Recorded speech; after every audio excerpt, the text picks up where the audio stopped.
Friends, जैसा कि हमने पहले चैप्टर 7 चैप्टर 5 में से वीडियोस बना चुके हैं। अब चैप्टर 6 रिमेनिंग है। तो चैप्टर 7 में से मैंने सारे वीडियोस बना लिए हैं, मगर मिसलिनियस रहती थी, तो इस वजह से मैं अब मिसलिनियस को कंप्लीट करके इस चैप्टर को ख़त्म करना चाह रहा हूँ। पहले मेरी चैप्टर 5 की मिसलिनियस रहती थी, तो जो मैंने कंप्लीट मतलब उसका पार्ट 1 अभी अपलोड हुआ है और पार्ट 2 और पार्ट 3 वो अपलोड हो जाएंगे। उसके बाद ये जो है चैप्टर 7 कंटिन्यू होकर फिर चैप्टर 7 भी हमारा कंप्लीट हो जाएगा।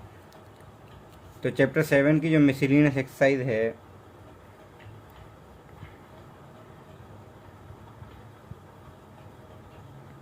Chapter number 7। अब चैप्टर 7 की वैसे तो ये बहुत बड़ी है, हम सारी अटेम्प्ट वैसे भी नहीं करते हैं, क्वेश्चन वैसे इसके भी नहीं करेंगे। तो क्योंकि क्वेश्चन इसमें 1 से लेके 31 तक है। अब 31 क्वेश्चन बहुत ज़्यादा हो जाएंगे।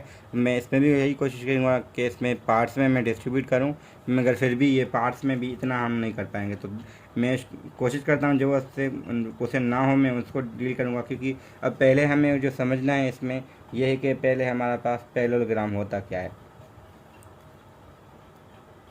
वैसे हमने वो एक्सरसाइज पहले की हुई है, मगर रिव्यू के लिए, क्योंकि इसमें ये यूज़ होंगे कि पैरेललोग्राम हमारा होता है कुछ इस किस्म का फिगर। अब फिगर तो हर किसी को आती है, अब इसकी प्रॉपर्टीज़ कुछ को कम आती हैं। तो ये जो है अगर इनको हम देखें तो इनका जो मिड पॉइंट होगा ये इन दोनों का सेम होता है। ये पैरेललोग्राम की खासियत है। अब पैरेललोग्राम में फिर हम कंडीशन लगाते हैं, नहीं ये जो एंगल 90 नहीं थी, सिर्फ साइडें ये और ये बराबर थी, यहाँ पर ये बराबर थी, मगर इसमें जो एंगल थी वो 90 नहीं थी। तो इस वजह से अगर हम 90 करते हैं फिर हमारे पास रेक्टेंगल बन जाती है। यानी हम इसमें ये 90 कर दी, बाकी वही चीज़ रही, तो इनका भी मिड पॉइंट हमारा सेम ही रहेगा, ये हमारा फिर रेक्टेंगल हो जाएगा। तो जो पैरेललोग्राम प्रॉपर्टी होगी वही रेक्टेंगल में भी आ जाएगी। सिमिलरली हम कहेंगे रोम्बस। अब रोम्बस क्या होता है, रोम्बस भी हमारे पास ऐसी शक्ल हो जाती है। अब इसमें पैरेललोग्राम का किस्म है, क्योंकि पैरेललोग्राम जैसे ही लग रहा है। अब फ़र्क क्या है, इसमें साइडें इक्वल नहीं थी, इसमें सारी साइड इक्वल हो जाएंगी। अब फ़र्क ये है कि इसमें एंगल जो है वो हमने चेंज नहीं की, सिर्फ हमने साइडों को पे रिस्ट्रिक्शन लगाई। यहाँ पे हम साइडों पे वही रह रही थी, हमने एंगल पे रिस्ट्रिक्शन लगाई थी। तो अगर एंगल वही है इस पर भी तो यही प्रॉपर्टी लगेगी, इनका भी हमारा मिड पॉइंट जो है वो सेम रहेगा।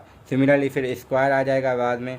स्क्वायर के लिए हमें बताइए इसकी भी यही प्रॉपर्टी होंगी कि साइडें बराबर और एंगल 90, इसका भी मिड पॉइंट सेम। यानी अगर हमें कोई चीज़ शो करनी है कि वो रोम्बस है या रेक्टेंगल है या पैरेललोग्राम है, या ये शो करनी है या ये हमें मिला हुआ है, तो इन सब में हम ये यूज़ करेंगे कि इनकी मिड पॉइंट सेम है। तो अब हम आते हैं इनके क्वेश्चंस पर। क्वेश्चन नंबर 1 में हमें ए बी पॉइंट दी गई है, बी पॉइंट भी दी गई है और सी पॉइंट भी दी गई है। फिर हमें कह रहे हैं कि शो करना है हमें कि जो ए बी है ए सी दोनों बराबर। तो हमें इसमें 7.1 यूज़ करके हमें डिस्टेंस फार्मूला ये निकाल के यानी ए बी के दरमियान डिस्टेंस और ए सी के दरमियान वो सेम आना चाहिए। अगर ये सेम आ गया तो हमें यहाँ से एक और चीज़ पता चल जाएगी कि ए और सी के दरमियान बी है, यानी ए सी का जो है ना यानी ए बी भी हमारा और ए सी। अब दोनों डिस्टेंस अगर सेम आते हैं ए बी ए सी, तो इनमें एक प्रॉपर्टी जो दोनों में पॉइंट आएगी वो हमारी मिड पॉइंट हो जाएगी इस केस में। तो हम अगर फिगर आप पे आ जाएंगे, आप कह रहे हैं कि find the coordinates of mid point of A C, तो पहले हमें फाइंड करना है mid point of A C, तो वो हम 7.2 यूज़ करके कर सकते हैं। जब ये मिड पॉइंट हो जाएगी हमें ये शो करना इफ़ अब कह रहे हैं कि फिगर जो है हमारी A B C D rhombus है, तो रोम्बस है तो कुछ इस किस्म का होगा। और हमें ये भी बताया गया था कि ए जो है वो इन दोनों की मिड पॉइंट है। मतलब मिड पॉइंट ना भी कहें ज़रूरत नहीं है, क्योंकि ए बी ए सी इन्होंने बता दिया है ना, तो हमें ये पता चला ये ए है, ये बी है, ये सी है। अगर डिस्टेंस बराबर हो तो ये साइड पहले से ही बराबर थी, तो मिड पॉइंट भी कंडीशन लाजमी नहीं है। अब हमें ये चीज़ पता होगी कि अब देखें ये हमने जैसे बनाया ना ए बी सी, कुछ ऐसे ही करते हैं। अब यहाँ पे मसला क्या है कि हम यहाँ पे डी देंगे ना, तो इस बुक के लिहाज से गलत रहेगा, क्योंकि मोस्टली क्या कह रहे हैं कि ए बी सी डी।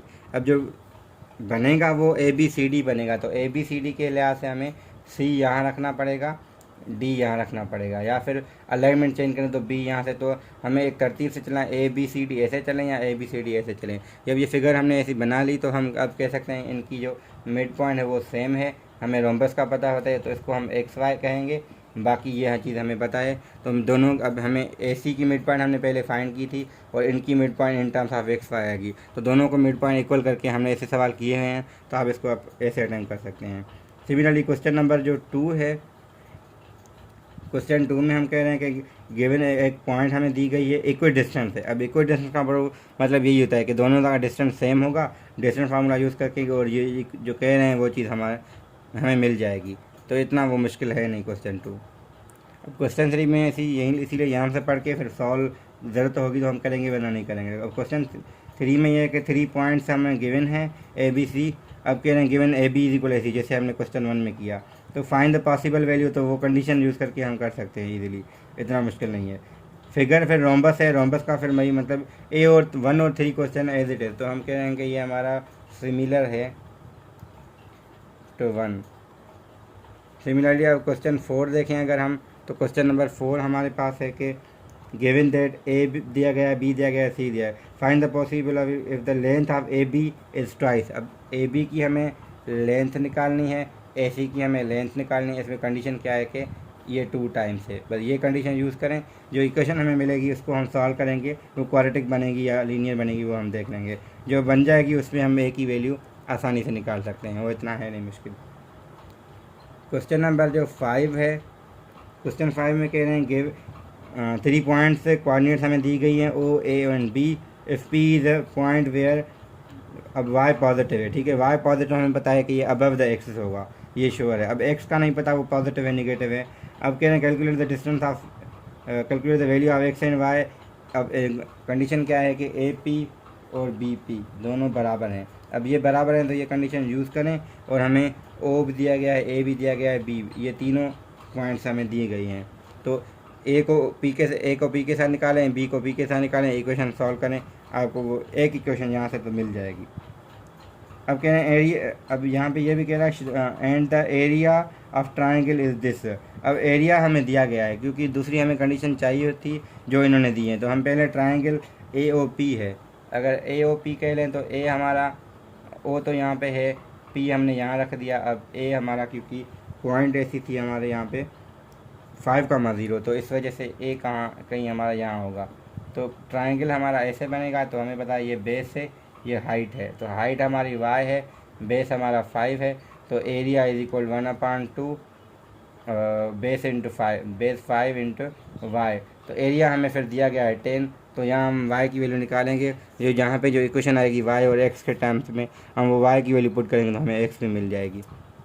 तो y हमें डायरेक्टली एरिया से मिल रहा है यहाँ पे, क्योंकि एक इक्वेशन बन रही तो इसमें वे 2 वेरिएबल थे। तो y हमें यहाँ से मिल गया, तो हम यहाँ पे ये यूज़ कर सकते हैं। तो क्वेश्चन नंबर 5 हमारा ऐसे हो जाएगा। और मैं वीडियो की जो लेंथ है वो 10 मिनट से एक्सीड नहीं कर सकता, तो मतलब नहीं करूँगा क्योंकि ज़्यादा वीडियो लंबी हो जाती। तो इस वजह से अभी ये जितने भी क्वेश्चन होंगे इस पार्ट में 10 मिनट्स के अंदर तो हम करेंगे, बाकी जो है हमारे वो नेक्स्ट पार्ट में आ जाएंगे। अब क्वेश्चन नंबर जो 6 है उसमें ये दिया गया है हमें कि पहले पार्ट में प्रूफ करना है। प्रूफ क्या करना है कि proof the distance from this point, जो पॉइंट हमें दी गई है 1,-1 और दूसरी हमें एक और दी गई है पॉइंट, वो इन टर्म्स ऑफ टी है, उनका डिस्टेंस हमेशा सेम रहेगा। तो यानी एक फिक्स नंबर आएगा, टी की वैल्यू हम कुछ भी वेरी करें, यानी टी वेरी करने से कोई इफेक्ट ना आए तो हमारा वो फिक्स हो जाएगा। तो इसका आंसर मुश्किल नहीं है, आप सिर्फ डिस्टेंस फार्मूला लगाएं हो जाएगा। बी पार्ट में हाँ मुश्किल है कि मतलब डिफरेंट टाइप का ये क्वेश्चन है कि 2 पॉइंट्स हमें दी गई हैं A0 0 B, तीसरी हमें है इनकी एवरेज। अब अगर हम ग्राफिकली देखें इस फिग को तो हमें कुछ ऐसा है कि A,0 हमें पता है यहाँ पे होगी और B,0,B हमें पता है यहाँ पे होगी। तो अगर इसको हम बनाते हैं ऐसे तो यहाँ पे जो पॉइंट आएगी दरमियान में वो हमें ये नहीं मिलेगी जो हमें मिली हुई है, हालांकि ये मिलेगी। इनकी अगर हम मिड पॉइंट निकालें तो वो होगा A/2 और B/2, जो कि ये नहीं है। तो हम कह सकते हैं कि वो यहाँ पे कहीं होगी।